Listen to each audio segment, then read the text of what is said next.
Welcome to my new video. KCT 2025 application ಫಾರಮನ್ನು apply ಮಾಡ್ತಾ ಇದ್ದೀರಾ.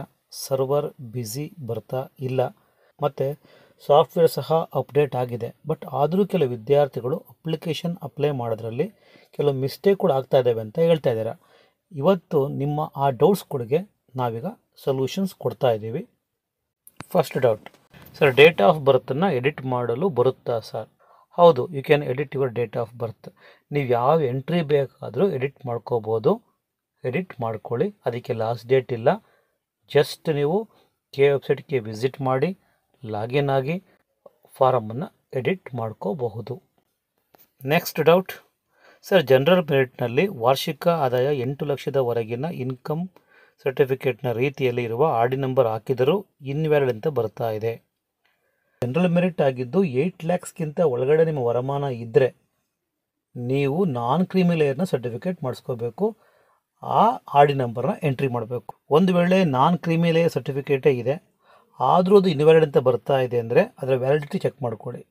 5 ಇಯರ್ಸ್ ಮಾತ್ರ ವ್ಯಾಲಿಡಿಟಿ ಇರುತ್ತೆ ಎಜುಕೇಷನ್ ಪರ್ಪಸ್ಗೋಸ್ಕರ. ಹಾಗಾಗಿ ಅದನ್ನು ಚೆಕ್ ಮಾಡ್ಕೊಳ್ಳಿ. ಏನಾದರೂ ಡೇಟ್ ಎಕ್ಸ್ಪೈರ್ ಆಗಿದರೆ ಮತ್ತೆ ಹೊಸದಾಗಿ ರಿನ್ಯೂ ಮಾಡಿಸ್ಬೇಕಾಗುತ್ತೆ. Next doubt, by mistake I have selected 2 courses PCM and PCMB. Now it is not deselecting one, what to do? ಇದ್ರ ಬಗ್ಗೆ ನೀವೇನು ವರಿ ಮಾಡೋಕ್ಕೆ ಹೋಗಬೇಡಿ.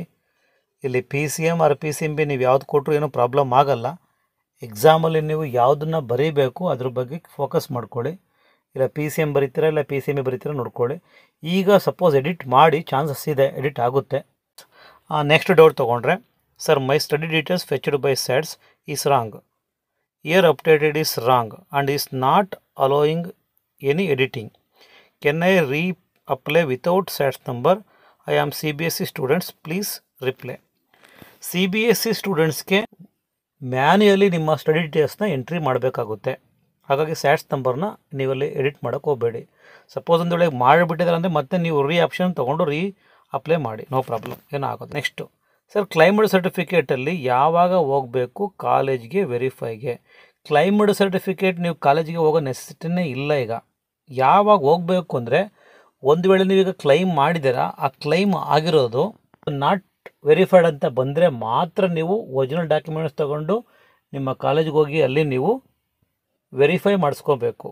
ಓಕೆ, ಬಟ್ ಇನ್ವ್ಯಾಲಿಡ್ ಅಂತ ಬರೋದಲ್ಲೇ ವೆರಿಫೈ ಅಂತ ಬಂದರೆ ನೀವೇನು ಹೋಗೋ ನೆಸೆಸಿಟಿ ಇಲ್ಲ. Next doubt, sir R D number is not mismatched ಅಂತ ಬರ್ತಾ ಇದೆ, please clarify. R D number mismatch ಅಂತ ಬರ್ತಾ ಇದೆ ಅಂದರೆ 2 ಚಾನ್ಸಸ್ ಇದೆ. ಒಂದು, ವ್ಯಾಲಿಡಿಟಿ ಎಕ್ಸೀಡ್ ಆಗಿಬಿಟ್ಟಿದೆ, ಅಂದರೆ ಡೇಟ್ ಮುಗಿದೋಗಿದೆ.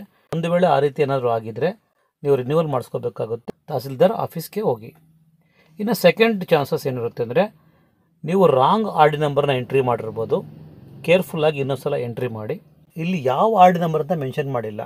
ಇದು ಹೈದರಾಬಾದ್ ಕರ್ನಾಟಕನ ಅಥವಾ ಇನ್ಕಮ್ ಸರ್ಟಿಫಿಕೇಟ್ ಆರ್ ಡಿ ನಂಬರ, ಆರ್ ಕ್ಯಾಸ್ಟ್ ಸರ್ಟಿಫಿಕೇಟಾ, ಆರ್ ನಾನ್ ಕ್ರೀಮಿ ಲೇಯರ, EWS ಯಾವುದು ಅಂತ ಇಲ್ಲಿ ಮೆನ್ಷನ್ ಆಗಿಲ್ಲ. ಒಂದು ವೇಳೆ ಆರ್ ಡಿ ನಂಬರ್ ಮಿಸ್ಮ್ಯಾಚ್ ಅಂತ ಬರ್ತಾ ಇದೆ ಅಂದರೆ ಸಾಫ್ಟ್ವೇರ್ ಪ್ರಾಬ್ಲಮ್. ಅದೀಗ ಸರಿಯಾಗಿದೆ. ಇನ್ನೊಂದ್ಸಲ ನೀವು ಎಂಟ್ರಿ ಮಾಡಿ ಚೆಕ್ ಮಾಡ್ಕೊಳ್ಳಿ. ಕರ್ನಾಟಕ ಪರೀಕ್ಷಾ ಪ್ರಾಧಿಕಾರ ಈಗ ವಿಚಾರಣಾ ಲಿಂಕ್ ಅಂತ ಕೊಟ್ಟಿದೆ, ಎನ್ಕ್ವೈರಿ ಲಿಂಕ್ ಅಂತ ಇದೆ. ಈ ಲಿಂಕನ್ನು ಕ್ಲಿಕ್ ಮಾಡಿ ನಿಮ್ಮ ಡೀಟೇಲ್ಸ್ನ ಎಂಟ್ರಿ ಮಾಡಿ ಸಬ್ಮಿಟ್ ಕೊಟ್ಟರೆ ಕರ್ನಾಟಕ ಪರೀಕ್ಷಾ ಪ್ರಾಧಿಕಾರ ನಿಮಗೆ ರಿಪ್ಲೈ ಕೊಡ್ತಾರೆ. ಅಕಸ್ಮಾತ್ ನಿಮಗೆ ಡೌಟ್ಸ್ಗಳಿದ್ದರೆ ಈ ಎನ್ಕ್ವೈರಿ ಲಿಂಕಿಗೆ ನೀವು ಕ್ಲಿಕ್ ಮಾಡಿ ಕೇಳ್ಬೋದು.